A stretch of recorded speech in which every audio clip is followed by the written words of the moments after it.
Sejam bem-vindos ao Sicário. Eu sou Maria e hoje nós vamos abrir uma investigação criminal. A vítima, a sua consciência de classe. A arma do crime, um pequeno livro de capa dourada que você provavelmente já viu na estante de um chefe, de um coach financeiro ou até mesmo na sua própria casa. Estamos falando de O Homem Mais Rico da Babilônia. Para o mercado editorial, um clássico atemporal da educação financeira. Para nós, economistas que olham além da superfície, ele é a prova A de um processo de doutrinação ideológica que dura quase um século. Por que começar por aqui? Porque antes de te venderem um curso de day trade ou uma criptomoeda duvidosa, eles precisam preparar o terreno. Eles precisam instalar um sistema operacional na sua mente que diz o seguinte: a pobreza não é um problema político, não é um problema de salários baixos, não é um problema de exploração.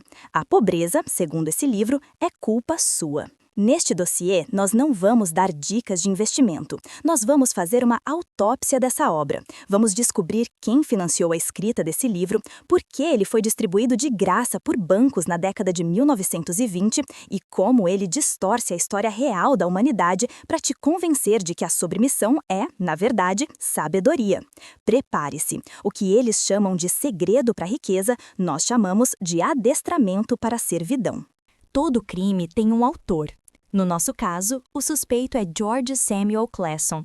Nascido em 1874, Clason não era um historiador da Babilônia.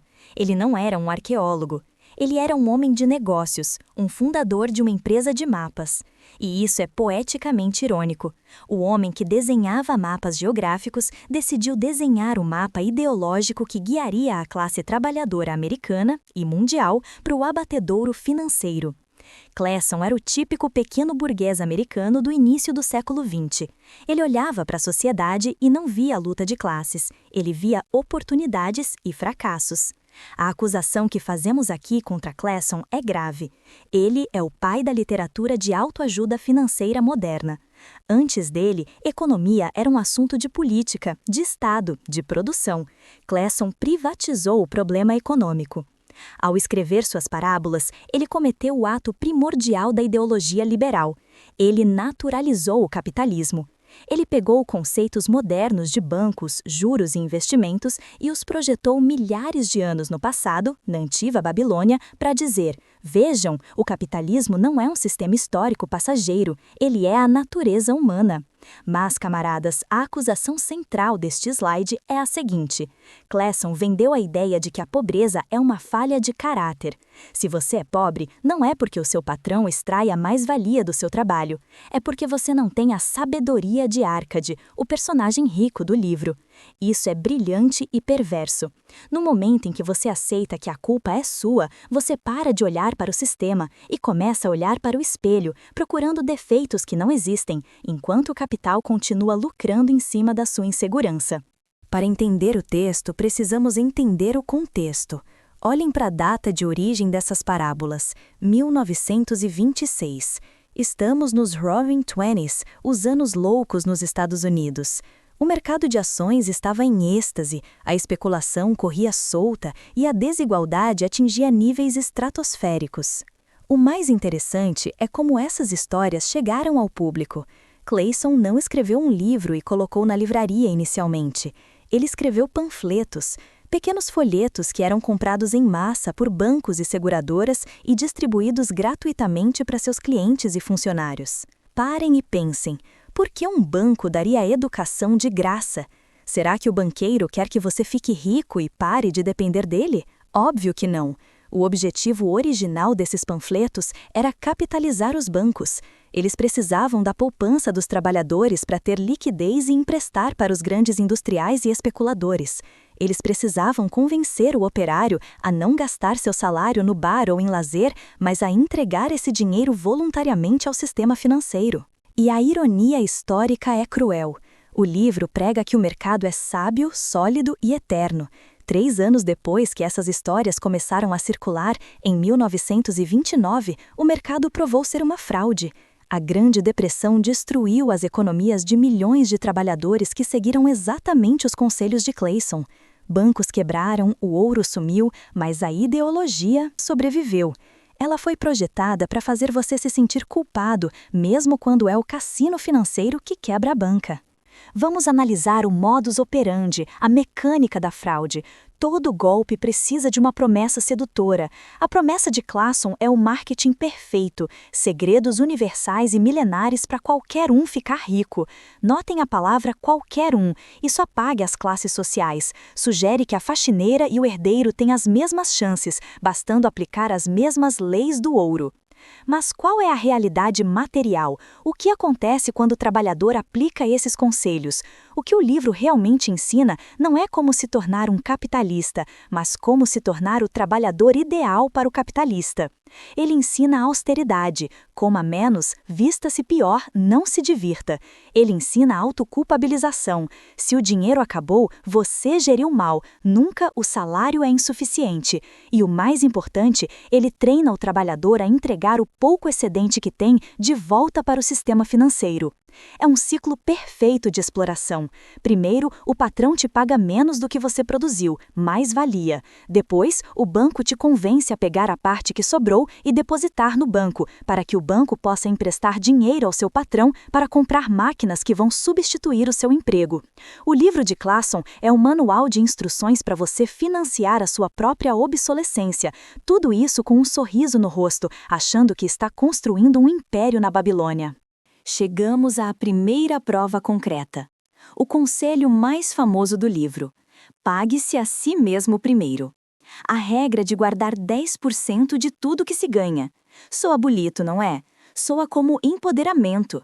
Mas vamos traduzir isso para o idioma do sicário, o idioma da economia política.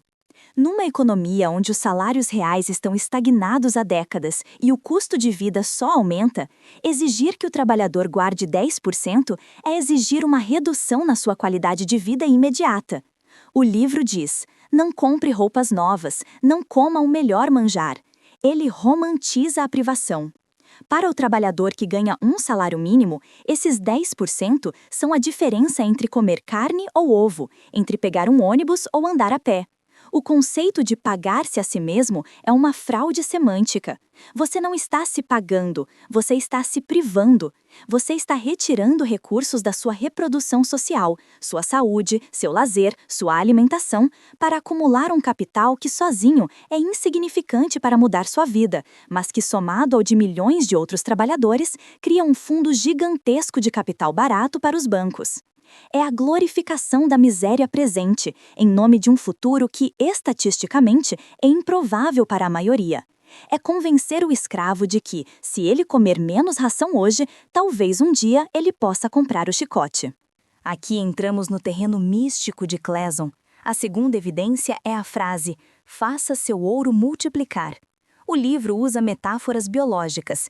Diz que cada moeda é como um escravo que trabalha para você e gera filhos, os juros, e os filhos dos filhos também trabalham. Isso é o que Karl Marx chamou de fetiche do dinheiro em seu estado mais puro. O autor apaga o ser humano da equação. Ele faz parecer que o dinheiro tem vida própria, que o ouro transa e tem filhotes. Mas nós sabemos a verdade: dinheiro não trabalha, máquinas não trabalham sozinhas. A única coisa que gera valor novo no mundo é o trabalho humano. Quando seu dinheiro rende juros no banco, esse juro não caiu do céu. Ele é uma parte do valor produzido por outro trabalhador em outro lugar, que foi extraído dele na forma de lucro e repassado a você pelo sistema financeiro.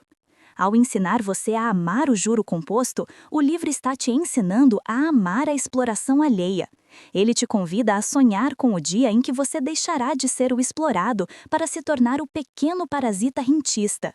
É uma sedução moral, corromper a solidariedade de classe, prometendo que, com sorte e tempo, você também poderá viver do suor dos outros. O terceiro conselho de Clason é: torne seu lar um investimento lucrativo.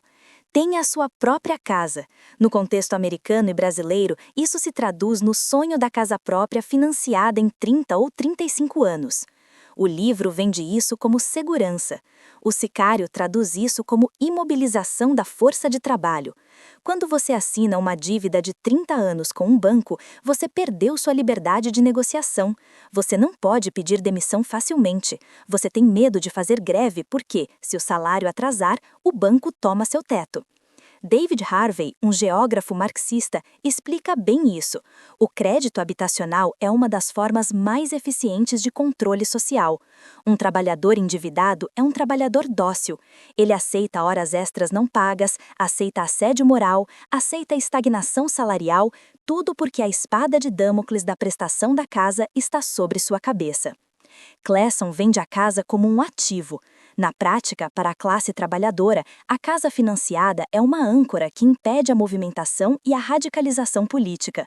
É a venda da sua liberdade futura, 30 anos de trabalho, em troca de 4 paredes que, juridicamente, pertencem ao banco até a última parcela.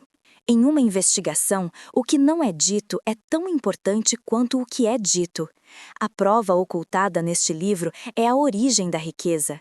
Clason fala de sorte, de oportunidade, de comércio, mas ele nunca, em momento algum, fala sobre trabalho produtivo.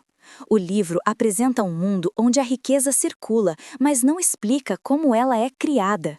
Ele esconde a mais-valia. A imagem que temos aqui é clara. A árvore do dinheiro, tão adorada pelos liberais, tem raízes. E essas raízes não estão plantadas em terra fértil mágica, elas estão cravadas nas costas de quem trabalha. Ouro não tem filhos, ouro é metal inerte. Para que o ouro de Árcade se multiplicasse, caravanas tinham que ser guiadas, pontes construídas, colheitas plantadas. Pessoas reais, com nomes e famílias, gastaram sua energia vital para criar o valor que o investidor embolsou. Ao ocultar a exploração, o livro comete o seu crime mais perfeito. Ele sanitiza a riqueza. Ele faz o lucro parecer algo nobre e limpo, puramente matemático, dissociado do suor e do sangue necessários para gerá-lo. Vamos catalogar as armas usadas neste assalto à razão.